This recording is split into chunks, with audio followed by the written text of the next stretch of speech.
Hello everyone, Nico and me here, and today I'm sharing my list for the top 5 legendary duos in Pokemon.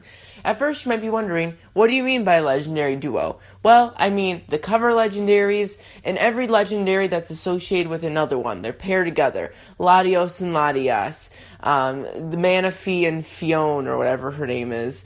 Like all those Pokemon. The Pokemon that has a very, very either parallel or just grouped together.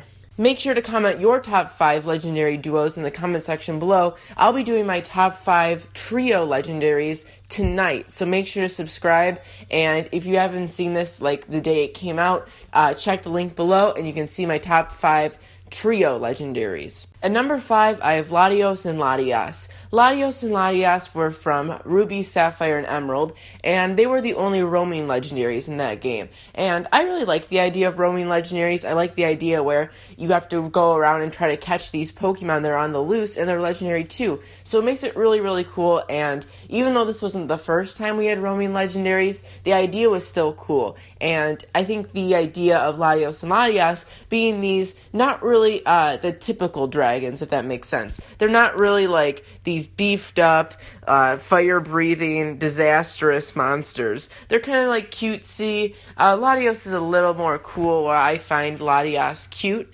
Like, you know what I mean, like, Latias is red and smaller, and it's kind of like, has a cuter, like, kittier face, if that makes sense, and then Latios is the more, like, it just seems like their older brother and younger brother, if that makes sense. And then also you have the idea that they can now Mega Evolve, and you can use them to, with the Eon Flute, to summon them, and you can fly around in Omega Ruby, Alpha Sapphire. They might not have been in my top 5 both before that. The idea of that, where you can have these Pokemon that are yours, and you can summon them at any time, and they're basically your own, like, transit around the region, it kind of makes them feel like personal, like, servants, but I just find the idea really cool, and I really like them. Number 4 is Yveltal and Xerneas. I think that's how you say it. These legendaries have the hardest to pronounce names, but they're still cool in my opinion. So obviously Xerneas is in Pokemon X and Yveltal are in Pokemon Y. These legendaries, although I think their plot in the games could have been a lot better, I think just the idea of them are really cool. Yveltal being like destruction and Xerneas being more like creation, savior, protection type stuff. So I really like them, especially Yveltal. Yveltal is probably one of my favorite legendaries of all time, just because it looks so cool. Like its signature move literally is like I don't even know, like a death beam times 10 by Frieza in Dragon Ball Z, and then like it absorbs your life too at the same time. It's crazy. I really like Yveltal and his design. And Xerneas is cool too. It's just like a deer fairy thing. But yeah, they're like creation and destruction. I really like the idea of them, and I think they look really cool. Yes, the plot of them in Pokemon X and Y could have been better, but who knows, we might be revisiting them in the next game. Number 3, Mew and Mewtwo. Now this pair we got here is probably the most iconic duo. Mewtwo is literally like this super strong, destructive, man-created Pokemon. Mew is this legendary, basically it's like the DNA Pokemon, like it can have any Pokemon's move and attack and stuff, and yes, I probably sound like a big noob right now trying to see, like, I know everything about Mew and Mewtwo, but I know enough. But no, Mew is just this, again, it kind of like a cutesy one compared to Mew being, like, the stronger, destructive one. Definitely the movies, if anything, really improved the plot of Mew and Mewtwo. The original movies with Mew and Mewtwo are some of my favorites, and I remember them in my childhood. I'm like, yes, you know. But, yeah, Mewtwo, obviously, he got an X and Y Mega Evolution, and both of them are pretty cool. I really like Y's Mega Evolution, and it really made Mewtwo even more relevant today than it was before, and even stronger. So, yes, Mew and Mewtwo is number 3. I think they're really, really cool. Number 2 is Kyogre and Groudon. Now, I almost put these guys at number 1, but I just couldn't do it. I really, really like my number 1, but that does not mean these two aren't amazing. Pokemon Ruby and Sapphire were the first Pokemon games that I completed 100%. And I really thought that Kyogre, I played Ruby first, but I lost Ruby, so I had to buy Sapphire a month later because I was so sad that I lost Ruby. I had no idea where it went. But Kyogre was the first like main big legendary that I ever caught.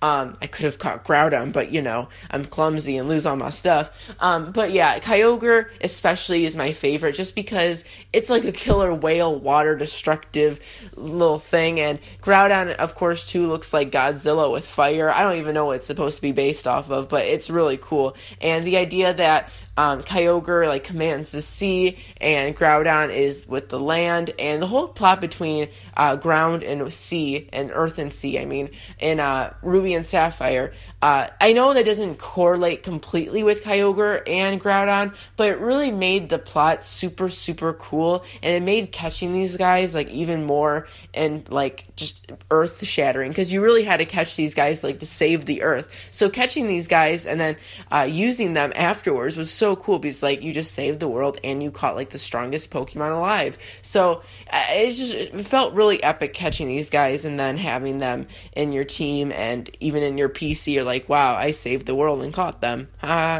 But yeah, Kyogre and Groudon are my number 2 favorites. They hold a lot of memories and nostalgia, and yeah, I just think they're really powerful looking, and probably one of the most like high scale legendaries, if that makes sense. Oh, I almost forgot about the primal versions. I'm not a huge fan about the primal evolutions with these guys. I think they're cool, but I don't think they changed enough to really make it like 100% better, if that makes any sense. I just made them a bit stronger, and yeah, they just got bigger and had lines on them. So yes, I acknowledge it, but like it's not like oh my gosh, I love the primal evolution so much. You know what I mean? Number 1, of course, Ho-Oh and Lugia. These two are probably the coolest and well-rounded, if that makes any sense. I just think they encompass the word legendary. Like all the other ones, all the other Pokemon that are legendary, they have some plot and they have some like power behind them and they just look big. But these, they have just some look to them and some appeal to them that's more than just destructive and huge, if that makes sense. Just looking at them, you can tell these aren't like ordinary Pokemon, and they're not just these big destructive Pokemon that just because they're big, they're legendary. They're just cool in their own selves, and the story behind them, and honestly, I think these might be my favorite story-wise, because both Ho-Oh and Lugia have their own unique stories and way to catch them, and their own setting and plot, and that's really nothing you can say about all the other legendaries. Kyogre and Groudon are the only ones that are exception to this. Like Dialga, Palkia, Reshiram, Zekrom, Yveltal, Xerneas, all of them are so similar in the way you catch them. Like, it's basically the same exact plot, the same exact setting, just different Pokemon. And that really is different in this game, because back when I played Heart Gold, Soul Silver for the first time, my friend had Soul Silver and I had Heart Gold, and when we talked about the legendaries, we were like, oh, you went to a completely different place. Back then I was younger, so I didn't really know everything about everything in Pokemon, but I still don't know everything, but I know a lot more now. And when we played like against each other and we talked about like our experiences of catching our Pokemon, it was completely different, and I thought that was so cool. Like, you had your own experience with Lugia and I had my own experience with catching Ho-Oh. I think the whole idea behind the Pearl Tower, the Bell Tower and the Whirl Islands are so cool. I love going over them, especially being able to go out and catch the other one later in the game.